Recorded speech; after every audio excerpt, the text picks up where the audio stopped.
በዋቄፈና እምነት ኃጢአት ገነትና ገሃነም አሉን የሚል መከራከሪያ ተነስቷል። ዋቄፈና የቀደምቱ የኦሮሞ ህዝቦች እምነት ሲሆን የእምነቱ ተከታዮች ሁሉም በፈጠረ አንድ አምላክ እንደሚያምኑ ይናገራሉ። አቶ አስናቀ ተሾመ ኢርኮ ላለፉት 20 ዓመታት ስለ ዋቄፈና እምነት አጥንተዋል። አሁንም በዓለም አቀፍ የዋቄፈና እምነት ምክር ቤት በአመራርነት እያገለገሉ ይገኛሉ። በዋቄፈና እምነት ዙሪያም የአገር ሽማግሌዎችና ካደረጉት ጥናት የተረዱትንም እንዲህ ይናገራሉ። አቶ አስናቀ ቦረና አካባቢ በመሄድ ጥናታቸው እንዳደረጉ ገልጸው ፈጣሪ ስሙ መቶ፣ ሆዱ እንደ ውቅያኖስ ሰፊ፣ ሐሳቡ ደግሞ ንጹህ ነው። ድሮ ሰው ኃጢአት መስራት ሳይጀምር በፊት የፈጣሪን ድምፅ የሰሙ ሰዎች ነበሩ ይባላል ይላሉ።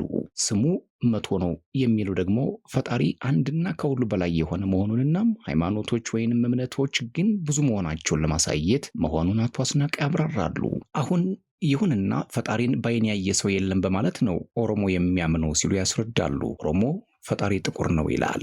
የኦሮሞ ፈጣሪ ጥቁር ነው ስንል ግን ይሄ የሚታየውን መልክ ወይንም የቀለም ጉዳይ ሳይሆን ፈጣሪ ጥልቅ ነው፣ ፈጣሪን ማየት መለየት አይቻልም የሚለውን ለመግለጽ ነው። ማንም ተመራምሮ ሊደርስበት አይችልም ብለዋል። ፈጣሪ ምስጢር ነው፣ ከሰው አእምሮ በላይ ነው የሚለውን ለማሳየት በጥቁር መልክ የሚገለጽ ነው። እንደ ዋቄፈና እምነት ፈጣሪ ሁሉን ነገር የፈጠረው በቀደመ ዘመን ከነበረ ውሃ እንደሆነ ይታመናል።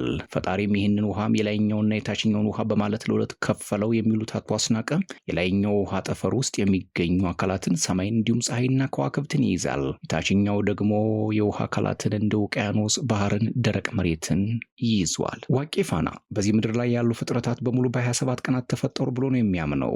መጀመሪያ ሰውን ፈጠረ፣ ከዚያም ወንድና ሴት ብሎ እኩል ለሁለት ከፈላቸው። ሌሎች ፍጥረቶችና ተክሎችን እንደዚሁ በቅደም ተከተል ፈጠራቸው። ፈጣሪ ምድርን ሲፈጥር ሰው በስነ ስርዓት እንዲኖር ህግንም አብሮ ፈጠረ። እነዚህም ህጎች የሰው ህግ፣ የከብቶች ህግ፣ የፈረሶች ህግ፣ የዱር አራዊት ህግ፣ የእጽዋትና የፀሐይ የከዋክብት ህግ ይሰኛሉ። ሰፉ የማይቀር የፈጣሪ ህግ ነው። ይህም ክልክል የሆኑ ሰውን መግደል፣ መስረቅ፣ ዝሙትና መዋሸትን ተላልፎ መገኘት ነው። ፈጣሪን፣ ምድርን እንዲሁም ሌሎች ፍጥረቶች ሁሉ ማክበር ፈጣሪ ህግን መጠበቅ ነው። ክልከላዎች ለጉ የሚባሉት የማህበረሰቡን አይነኬ ተግባራት ለመጠበቅ የወጡ ናቸው። አንድ ሰው ኃጢአት ሰራ የሚባለው እነዚህን የፈጣሪን ህግና ክልከላዎች ሲጥስ ወይንም ሲተላለፍ ነው። ቀደምት የኦሮሞ ህዝቦች ሰው ሲሞት ነፍሱ ወደ ፈጣሪ ወይንም ደግሞ ወደ እውነት ቦታ ትሄዳለች ብለው የሚያምኑት።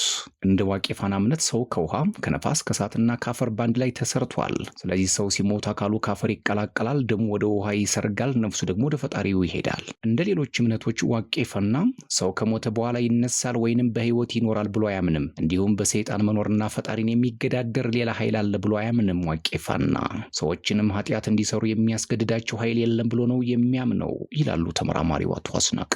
ይሁን እንጂ ክፉ መንፈስ አለ ብሎ ያምናል በማለት ሰው የማይቀየረውን የፈጣሪን ህግ ከተላለፈ ስለሚጠየቅና እርግማንም ወደ 7 ትውልድ ስለሚተላለፍ ኃጢአት መስራት በጥብቅ የተከለከለ ነው። ህዝቡም ይህን ይፈራል። ለምሳሌ አንድ ሰው ነፍስ አጥፍቶ ሳይናገር ከሞተ ፈጣሪ ዘንድ ስለሚጠየቅ ቤተሰቦች ወይንም ዘመዶቹ የሙት መንፈስን የሚያናግሩ አዋቂዎች ዘንድ ይሄዱና ካሳውን ልክ በህይወት እንዳለ ሰው ይጠይቃሉ። በዚህ እምነት ገሃነም ወይንም ገነት የሚባል ነገር የለም። እንዲህ ማለት ግን ሰው የፈለገውን እያደረገ ይኖራል ማለት ሳይሆን በእነዚያ በፈጣሪ በማይቀረው ህግ ስር መመላለስ አለበት። በዚህ መንገድም በፍጥረታትና በሰዎች መካከል ያለ ሚዛን ተጠብቆ በሰላም መኖር ይቻላል ብሎ ያምናል ዋቄፈና። አቶ ተሻገር የአገር ሽማግሌዎች እንዳየነው እንደሰማነው በማለት ሲናገሩ ኦሮሞ ፈጣሪን ሴት ወይንም ወንድ ብሎ ለይቶ አይጠራም። ነገር ግን ሲጠሩት በወንድ ጾታ ነው። ይህ ግን ጾታውን ለማመላከት አለመሆኑን ይናገራሉ። አቶ ደሳለኝ ደሜ በቢሾፍቱ ሆራ አርሰዴ የዋቄፈና ቤተ እምነት ዋዩ ናቸው። ዋዩ ማለት የዋቄፈና ቤተ እምነት ውስጥ ያሉ የአስተዳደር ጉዳዮችን የሚሰበስብና የሚመራ ሰው ማለት ነው። አቶ ደሳለኝ ዋቄፈና ከአባቶቻችን ከትውልድ ወደ ትውልድ እየተላለፈ የመጣ እምነት ቢሆንም እኛ የአሁኖች ትውልዶች ደግሞ ስርዓትና ባህሉን ሳይለቅ ለአሁኑ ዘመን በሚመች መልኩ በ1990ዎቹ ቤተ እምነት መስረተን ሃይማኖቱን አቋቁመናል ሲሉ ይናገራሉ። እኛ እንደ እምነታችን ሁሉን በልጦ የሚያስተምር መምህር የለንም ያሉት አቶ ደሳለኝ ደሜ ምክንያቱን ሲያስረዱ ስለዚህ እምነት ጉዳይ ሁሉም ከአባቱ ወርሶ ተምሮ መምጣቱን ይጠቅሳሉ።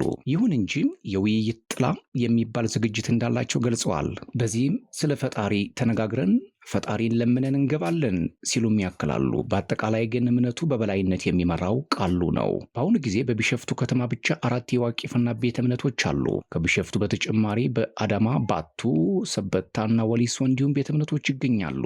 በየዓመቱ ደግሞ አንድ ቤተ እምነት እንደ ክብረ በዓል ያዘጋጅና ሁሉም በአንድነት ያከብራሉ።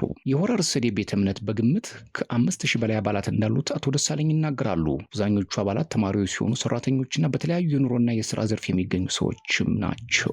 ቤተ እምነቱ ሁሌም ለሁሉም ሰው ክፍት ቢሆንም ዘወትር እሁድ ግን አባላቶች በአንድነት ተገናኝተው የአምልኮ ስነስርዓት ያካሂዳሉ። ጠዋት ሲገናኙ ማንኛውም ስነስርዓት ከመጀመሩ በፊት ለአንዱ ይቅርታ የማድረግ ስርዓት ይፈጸማል። በዚያ ቤተ እምነት ውስጥ የሚገኝ ሰው እርቀ ሰላም ካላወረደ ፈጣሪ አይሰማም ተብሎ ስለሚታመን እርቀ ሰላም ይቀድማል የሚሉት አቶ ደሳለኝ ከዚህ በመቀጠል በእድሜ ታላቅ የሆኑና አካባቢን መሰረት በማድረግ የምረቃት ስነስርዓት መርሃ ግብር ይካሄዳል።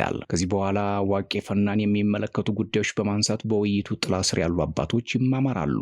አሁን ጸሎትና ምስጋና ይቀጥላል። በዚህም ጊዜ የቡና ማፍላት ስነስርዓት ይከናወናል። የታመመ ሰው ይጸለይለታል። ቤተሰቦቹ የፈጣሪን ሕግ ጥሰው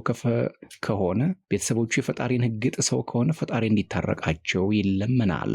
ከዚህ በፊት ጸሎታቸው የተመለሰላቸው ሰዎች ካሉ ደግሞ ምስጋና ያቀርባሉ። በዚህ መካከል ጀከርሳ መዝሙር ይዘመራል። ይህ መዝሙር በስነ ስርዓቱ መክፈቻና መዝጊያ ላይ የሚካሄድ ሲሆን ከመጨረሻው መዝሙር በፊት ግን አንድ ባልቻም የሚባል የመባ መስጠት ስርዓት ይካሄዳል። ይህ ስርዓት የቤተ እምነቱ አባል የሆነ ሰው የገንዘብ የሐሳብና የንብረት ድጋፍ የሚያደርግበት ነው። በአሁኑ ጊዜ ከመንግስት በኩል እውቅና የማግኘትና የአምልኮ ስፍራ ለማግኘት ትልቅ ችግር እንዳለባቸው አቶ ደሳለኝ ጨምረው አስረድተዋል። እናንተስ ምን ትላላችሁ? ዋቄፈና በእናንተ አይን ምን ይመስላል? ሰብስክራይብ፣ ላይክ፣ ሼር፣ ኮሜንት እያደረጋችሁ እንነጋገርበት እስቲ።